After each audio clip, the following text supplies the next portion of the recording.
Coucou tout le monde! Aujourd'hui, nous allons réaliser ensemble une feuille pour un planeur. Je pense que vous avez toutes et tous vu sur les réseaux sociaux dernièrement que le magasin Action avait sorti un planeur qui est juste magnifique. Il existe en 2 couleurs, il existe en rose et en noir.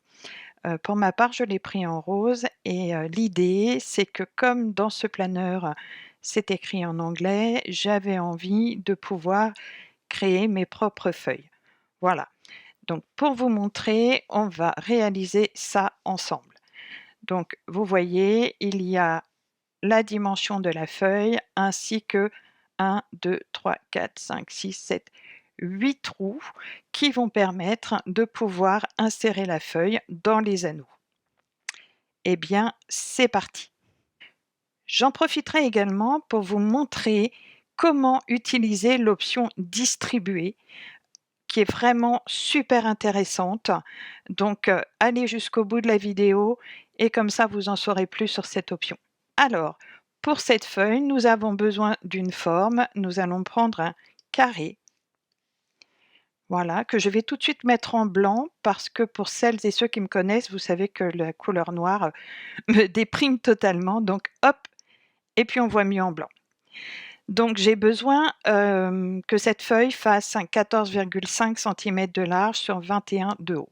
Donc on va ouvrir le cadenas en largeur. Nous allons mettre donc 14,5 sur 21 de haut. Voilà, nous avons déjà la taille qu'il nous faut pour faire notre feuille. Maintenant, on va s'atteler à faire les petites encoches. Alors, la technique que je vais vous montrer est la mienne. Peut-être qu'il existe d'autres techniques et surtout n'hésitez pas, dans ce cas, à l'indiquer en commentaire parce que toutes les possibilités sont bonnes à prendre. Voilà celle que j'ai trouvée. J'ai pris ma règle et j'ai mesuré en fait sur ma feuille originale les dimensions un peu de ces encoches pour pouvoir les créer. Donc pour ces encoches, j'ai besoin de forme, j'ai besoin d'un cercle et j'ai besoin d'un carré. Tchoup! Alors je ne sais pas si chez vous c'est pareil, parfois la sélection ne veut pas se faire, vous voyez? Elle ne veut pas, donc dans ces cas-là, moi je vais dans les calques et avec mon pavé numérique, j'utilise la touche Shift et mon pavé fléché. Pareil, je mets les deux en blanc. Alors j'ai besoin d'un ovale qui fasse 0,8 de large sur 0,6 de hauteur. J'ouvre le cadenas pour retirer la proportion et en largeur, je vais mettre donc 0,8 sur une hauteur de 0,6 et je clique sur Entrée. Pour mon carré, qui va devenir un rectangle que je ne peux toujours pas sélectionner, je vais effectivement, pareil, ouvrir le cadenas et mettre une largeur de 0,5 sur 0,2 de hauteur. Voilà, donc vous voyez, c'est tout petit en fait, hein. Donc je vais essayer de zoomer. Hop, allez. Avant de zoomer, j'ai également besoin de repères pour savoir à quel niveau il faut que je mette mes encoches en fait. Donc l'idée que j'ai trouvée, c'est de prendre dans les formes la ligne de marquage. Voilà. Et je l'ai mis en chemin découpé pour que ça me fasse bien une ligne complète. Et cette ligne de marquage, je l'ai mis à 1,7 cm de haut. Voilà. Alors, je vais en avoir besoin pour le haut et pour le bas. Ça tombe bien, c'est exactement les mêmes dimensions. Donc, je clique sur Reproduire et je vais aller mettre mes lignes de marquage en haut. Surtout, n'hésitez pas à zoomer parce que c'est très important de voir ce que vous faites. Donc voilà, un petit peu comme ça, vous voyez, pour voir, voilà, que c'est bien au bord. Alors moi, je n'utilise pas la grille, parce que je trouve que ça me perturbe, mais n'hésitez pas à utiliser la grille si vous avez l'habitude. Donc maintenant, pour réaliser, mon motif, en fait, hein, mon motif de découpe, je vais reprendre une ligne de marquage et que je vais, oups, allez, c'est la ligne de marquage que je veux et je vais remettre dans chemin découpé pour avoir une ligne droite, c'est beaucoup plus simple. Je vais prendre ma ligne de marquage et mon ovale, puis je vais aller en haut sur aligner et centrer, de façon à ce que ma ligne soit bien au centre de mon ovale. Ça va être mon repère si vous voulez. Maintenant, je vais aller rechercher une forme. Vous voyez, on utilise beaucoup les formes en fait pour créer des choses sur Design Space. Et là, pareil, donc ma forme ne veut pas se prendre, c'est bizarre. En fait, le carré n'a pas envie qu'on puisse l'utiliser. Donc, je continue avec mes flèches. Donc là, je vais aller au ras de mon trait. Vous voyez, je suis au ras de mon trait. Je vais aller sélectionner mon carré et mon ovale. Donc soit là, vous cliquez sur le ovale, toujours en appuyant sur la touche Shift, ou pareil, dans les calques, on va chercher le ovale. À partir de ce moment-là, vous voyez que l'option couper s'est activée, donc on va cliquer sur couper. Ah, là mon carré veut bien partir. Donc voilà mon carré, voilà la forme qui a été coupée et la deuxième forme qui a été coupée. Donc vous voyez, il ne me reste que la moitié de mon ovale en fait. Hein, voilà, hein, ça fait 0,4 de large. Du coup, vous voyez, voilà, 0,408 et on a gardé la hauteur. Donc ça, c'est top. Hop, je peux retirer mon trait. Je peux retirer mes petites découpes. Je n'en ai plus besoin. Maintenant, je vais aller mettre ma forme. Hop, on va rezoomer encore plus hein, pour bien voir, bien voir. Donc vous voyez, je vais aller la mettre comme ça et je vais sélectionner les deux. Et là, on ne peut toujours pas sélectionner, décidément. Alors, en fait, pour ce carré-là, vous voyez, hein, ça ne marche pas en fait. Hein, ça ne veut pas sélectionner vraiment. C'est bizarre. Hein. Donc je sélectionne comme ça et je vais sélectionner mon demi-ovale. Puis je vais aller en haut sur aligner et je vais centrer verticalement. Voilà, pour que vraiment le rectangle soit au centre. Puis là, vous voyez qu'en bas, on peut, l'option souder vient de s'activer, donc on va souder. Et voilà. Vous voyez, nous avons bien, hop, je vais dézoomer pour vous montrer. Nous avons bien la même forme qui se trouve ici. Là, on a besoin de 1, 2, 3, 4, 5, 6, 7, 8. Eh bien, on va reproduire cette forme 8 fois. Donc en haut, on clique sur reproduire ou bien on fait un clic droit ici pour faire reproduire. 2, 3, 4, 5, 6, 7 et 8. Maintenant, nous allons mettre le premier ici au ras. Donc vraiment, n'hésitez pas à zoomer, hein, c'est important. Hop, voilà. Moi, je trouve que c'est pas mal. On va s'occuper du premier et on va s'occuper de mettre le dernier.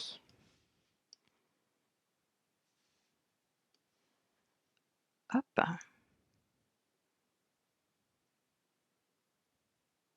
Ouais, c'est pas mal là. Hein. Qu'est-ce que vous en pensez? Ouais, c'est chouette. Hop, je dézoome. Nous allons maintenant sélectionner toutes ces petites encoches qui vont nous servir en fait qui vont être découpées hein, pour pouvoir rentrer la feuille dans le planeur. Donc pareil, soit vous sélectionnez comme ça, ou soit directement dans les calques avec la touche Shift 1, 2, 3, 4, 5, 6, 7 et 8. Donc vous voyez, on a bien sélectionné nos 8 petits motifs et notre page. Je vais dézoomer un petit peu pour que vous voyez bien. Donc ici, pareil, on va aller dans l'option Aligner et cette fois-ci, on va aligner sur la gauche de façon à ce que tout soit bien aligné sur le bord gauche de notre feuille. Voilà.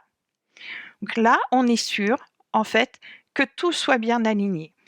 Et c'est là qu'on va pouvoir utiliser l'option Distribuer. Vous avez vu, je vous ai fait mettre le premier en haut et le dernier en bas. Donc ce qui va se passer maintenant, c'est qu'on va pouvoir sélectionner l'ensemble des petits motifs donc, qui vont faire les traits. Donc 1, 2, 3, 4, 5, 6, 7, 8. Et là, dans Aligner, on va aller sur Distribuer verticalement et regarder un peu ce qui va se passer.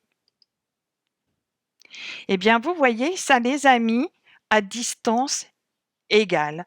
En fait, ça a permis de distribuer l'ensemble de ces petits motifs de façon à ce que ce soit bien à une hauteur régulière.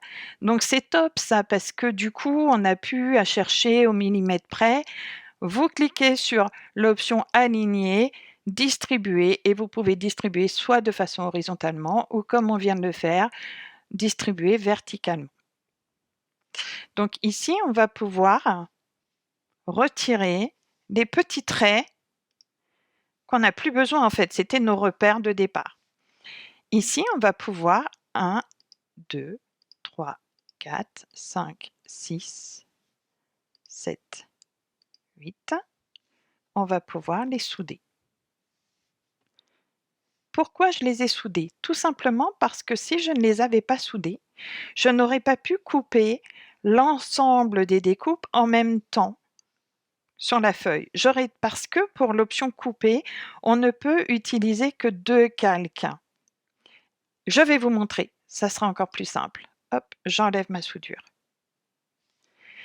Si j'avais voulu couper ici, parce qu'en fait, vous voyez, hein, il faut bien que ça soit coupé pour qu'on puisse rentrer la feuille dans le planeur. Si j'avais tout sélectionné, l'option couper ne se serait pas activée parce qu'en fait, on ne peut utiliser l'option couper qu'avec 2 calques. C'est-à-dire qu'on aurait dû prendre le rectangle et le premier motif et à partir de ce moment-là, couper aurait pu être utilisé. Donc l'idée là, de souder, c'est que l'on puisse avoir que 2 calques justement. Donc 1, 2, 3, 4, 5, 6, 7, 8. Si je soude, tout est revenu en un calque. Vous voyez? Donc là, je peux aller chercher ma feuille et ma soudure. Et là, l'option couper est activée. Et je vais cliquer dessus. Et voilà. Donc ça, c'est les petites encoches, hein, en fait, hein, qu'on n'a plus besoin parce qu'en fait, une fois que vous avez fait votre page, votre première page, eh bien l'idée c'est de la garder comme ça pour que ce soit votre feuille vierge. Hein, et puis, eh bien, vous la mettez avec un œil fermé de façon à ce que vous ne l'utilisiez pas. Donc moi, en ce qui me concerne, je vais supprimer. Mais vous pouvez très bien les garder. Hein. On peut s'en servir pour faire autre chose. Et bien voilà, vous voyez, ma feuille de planeur est faite. Et donc, vous allez voir que vous pourrez faire plein de choses. Je vais vous remontrer l'option distribuer. Là, on l'a vu de façon verticale et je vais vous la montrer de façon horizontale. Je vais prendre par exemple des étoiles. Voilà. C'est une idée, hein, mais c'est juste pour vous montrer. Je vais la faire un peu grosse pour que vous la voyez bien. Et je vais en faire, je ne sais pas, 2, 3, 4, 5, 6. Voilà. Donc, je sais que la première, je la souhaiterais ici et la dernière ici, à peu près. Donc, on va aller sélectionner à partir de ce moment-là toutes les étoiles. On va cliquer sur Aligner et on va aligner vers le haut. Voilà, comme ça, on est sûr qu'elles sont bien alignées.